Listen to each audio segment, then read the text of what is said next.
Hey people, Fernando doing another video here for the channel. What's going on with the banking crisis pretty much around the world? Let's check some of the headlines. Before I go on, guys, probably you have it already, but if you're new to the channel, Surviving the Economic Collapse is my book written specifically about, surviving an economic collapse. All of these things that you're seeing about people running to the bank and getting their money out at the last second, that's what I've gone through in Argentina myself back in the day. So you want to get this and Street Survival Skills. Both are available in Amazon following those links below. Really, if you are new to the channel, which I know some people are, giving the banking crisis, that's what you want to get, all right?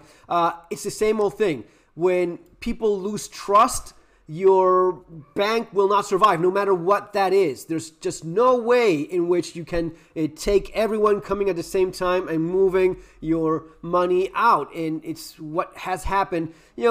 With SVB, it was more of a internal thing. I'm kind of suspicious about that with Credit Suisse. But one of the very interesting things I want to share with you guys is, check this out. This is from Apollo Academy. This is how you're looking at banks right now, because you're looking at SVB, right? And you're thinking, oh yeah, because now they're all piling on SVB. Oh yeah, it was such a pile of garbage. Well, kind of. If you look at some of the other ones, tighter credit conditions are coming. All banks to the right of SVB are likely to immediately start reorganizing their balance sheets, percent cumulative assets. Look at where SVB is. Look at what you have towards the right. Look at if your bank is one of these. So the first tip, open yourself an account in a bank that is a bit more solid. You have your JP Morgans, you have your Bank of America, you have your Citibanks, Wells Fargo, still financial institutions, still a bank. The moment that money changes hands, it's no longer yours. You may have a piece of paper that says, yes, you own a certain amount of money with our financial institution, but it's not under your control. So the other tip, guys, cash in hand. That is what you want when banks are closing. Maybe you don't have a couple $1 million. If that's your situation, well, maybe it's a little bit different. If you have kind of less than that, you want to have a lot of that in your hands right now. Diversify into precious metals. They're saying it all over the place. This is something that we talked about in the channel for probably over a decade. So precious metals, Bitcoin, cryptocurrency is now going through the roof. I've been talking about this for years. Some people don't like it. I find it very interesting, and I see some of the potential that it has. So I've been talking about crypto for years. Now it's been going up a lot. It has gone down a lot before, but I think it's worth looking into and having yet one more basket for you to diversify. If you can even open a bank account abroad, offshore, whatever you want to call it, that is yet another valuable tool. But let's check some of the headlines of what's going on here. Stocks decline broadly after First Republic cuts dividends, and this is a start, guys. I've been watching constantly for the last 48 hours, everything I could. There's not a single person that thinks there's going to be a soft landing. It's simply impossible. You either fight inflation or you have banks struggle the way they are, and struggling is trying to put it lightly. But you're looking at a very bad situation around the world.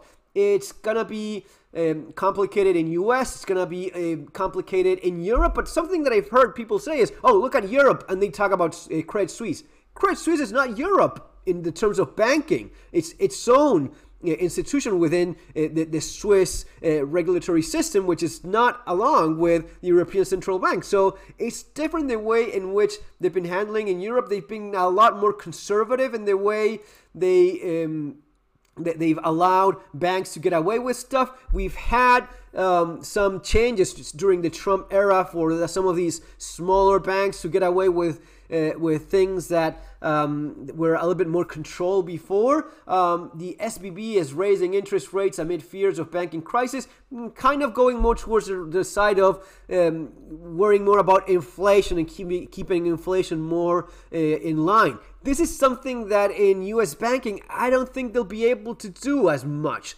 So there's going to expect more inflation in US than in some other developed countries, specifically Europe. Compared to Europe, you will see more of that going on. So that's basically it, guys, for now. I'll keep on top of this stuff, keep you informed. But again, the basics: cash in hand. Get some of your money. You'll hear people now demonizing you for wanting your own money. Don't believe them. Trust me. Trust me on this. Believe me on this. You don't want to be the poor bastard left stuck there. Oh, but Fernando, our deposits are covered to $250,000. Yeah, for now. All of that can be just changed with stroke of a pen. Emergency, whatever bullshit. Not the case anymore. How many of these can they bail out? How many of these banks? 1, 2, 5. It's not even that big of a bank, SVP. So imagine if this gets worse. You won't have a damn left anywhere. It's the point in which it gets reorganized into whatever bullshit, and you're stuck with a bill. Folks, see you in our next video. Take care.